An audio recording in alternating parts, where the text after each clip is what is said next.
Existem indicativos que mostram quando você está seguindo o rumo indicado por Deus. Ele deseja que seus filhos trilhem esse caminho e nos ofereceu o Espírito Santo para nos orientar e conduzir na verdade. É viável para alguém ligado a Deus identificar se está se desviando ou seguindo o caminho correto. Vamos observar esses sinais que apontam a direção certa.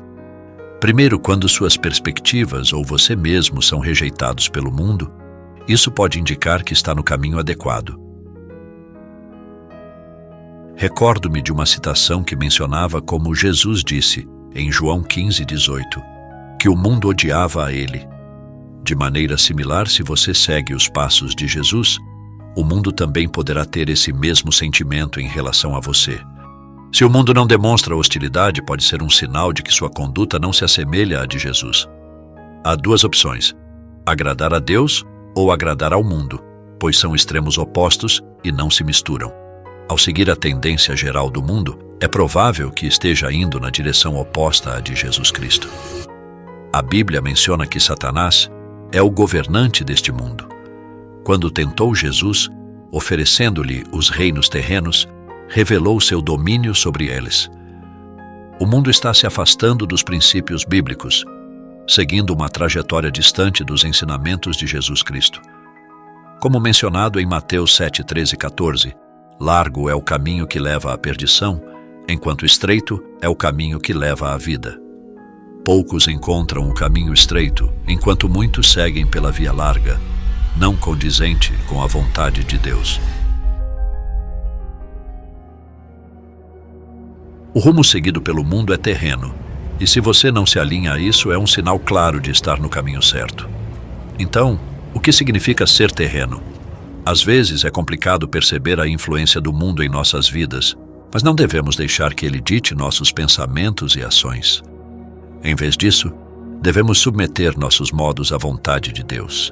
Uma pessoa santa não se deixa levar pelo mundo. Ela busca fazer a vontade divina.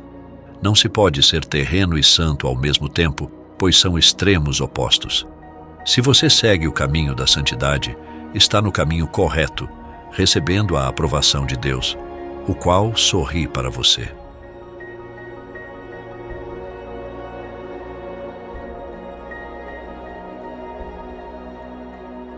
Conforme Hebreus 12:14 indica, buscar a paz e a santidade é essencial para ver o Senhor. Viver uma vida santa pode fazer com que pareçamos estranhos aos olhos do mundo. Mas na verdade é uma vida separada, não solitária, já que temos a presença de Deus, o Espírito Santo, conosco nos momentos difíceis. Conforme Isaías 43:2 revela. Mesmo ao atravessar desafios, Deus está ao nosso lado, garantindo que não sejamos afogados pelas águas da vida. Na jornada cristã, os obstáculos persistem, mas Deus não os remove. Ele nos acompanha enquanto os enfrentamos. Infelizmente, algumas pessoas acreditam que as adversidades indicam um caminho errado. O diabo muitas vezes se aproveita desses momentos para insinuar que Deus está contra nós.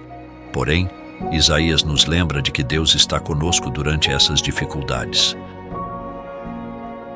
Enquanto passamos pelas águas e pelo fogo, Ele está presente, mostrando que tais desafios não significam que estamos no caminho errado. Concentremo-nos nas palavras de Isaías. Quando passares pelas águas, estarei contigo, e quando pelos rios, eles não te submergirão.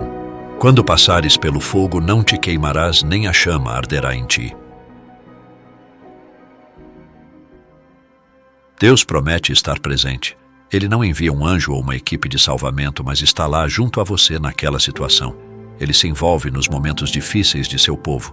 As vitórias sobre os desafios da vida confirmam que você está seguindo o caminho que Deus traçou para a sua jornada. Jó é um exemplo. Atravessou o fogo da vida e permaneceu no rumo certo. Inicialmente descrito como um homem íntegro, sua jornada o transformou. Ele compreendeu Deus de uma maneira profunda, aprendendo lições valiosas por meio do sofrimento. Filipenses 3:10 destaca a busca do apóstolo Paulo por conhecer a Cristo através da experiência. Assim como Jó, Paulo almejava uma conexão mais íntima com Jesus. indo além do mero conhecimento intelectual. A compreensão de Deus como Emanuel, aquele que está conosco, muitas vezes surge nos momentos de aflição. Passar por provações não indica um caminho errado, especialmente quando emergimos dessas situações como ouro puro. Muitos de vocês que estão ouvindo talvez tenham atravessado situações difíceis, mas perceberam a presença de Deus durante essas tempestades. Ele permaneceu ao lado de vocês. Um sinal claro de estar no caminho certo é a presença de Deus durante as tormentas e desafios da vida. O terceiro sinal está ligado ao segundo, uma paz absoluta. Já reparou na transição no Salmo 23 de Davi ao falar sobre Deus como seu pastor? Ele descreve a provisão divina, a orientação e a restauração de sua alma. No versículo 4, uma mudança ocorre.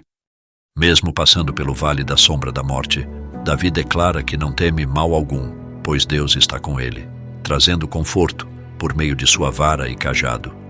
Estar no caminho certo não impede desafios, mas traz uma paz que ultrapassa a compreensão humana. Lembra quando Jesus dormia tranquilamente enquanto a tempestade assolava o barco? Da mesma forma, quando estamos no caminho correto, podemos descansar, mesmo diante de terríveis tempestades, confiando que Deus nos conduzirá a um lugar seguro. Há uma confiança imensa quando Deus lidera. Já se questionou por que Moisés concordou em guiar os israelitas pelo deserto? Humanamente falando, parecia impossível, mas Moisés encontrava sustento na presença de Deus, que garantia repouso durante a jornada, como mencionado em Êxodo 33:14. Filipenses 4:7 ressalta a paz de Deus, que vai além de qualquer compreensão, protegendo nossos corações e mentes. O quarto sinal de seguir a Cristo Jesus é não comprometer os padrões estabelecidos por Deus. Atos 4:18-20 conta como Pedro e João enfrentaram a ordem de não falar ou ensinar em nome de Jesus. Eles responderam que para eles seria errado obedecer aos homens em detrimento de obedecer a Deus. Escolher permanecer firme em Cristo e não ceder em relação aos padrões divinos indica que se está no caminho correto. Entretanto, seguir esse caminho não significa que todos ao seu redor permanecerão. Às vezes, ao escolher a retidão, podem surgir pressões para comprometer sua fé e amor divino. Em Mateus 10:34-36, Jesus fala sobre trazer divisão mesmo dentro das famílias, pois seguir a Cristo exige um compromisso radical. Isso pode causar divisão entre aqueles que o aceitam e aqueles que o rejeitam. A devoção a Jesus deve superar até mesmo os laços familiares, como exemplificado por José, Daniel e os amigos de Daniel. Eles mantiveram sua fé mesmo sob perseguição, e embora tenham enfrentado desafios, tiveram finais gloriosos. A verdadeira fé bíblica é firme e intransigente, não permite negociações e clama pela verdade divina sobre qualquer outra coisa.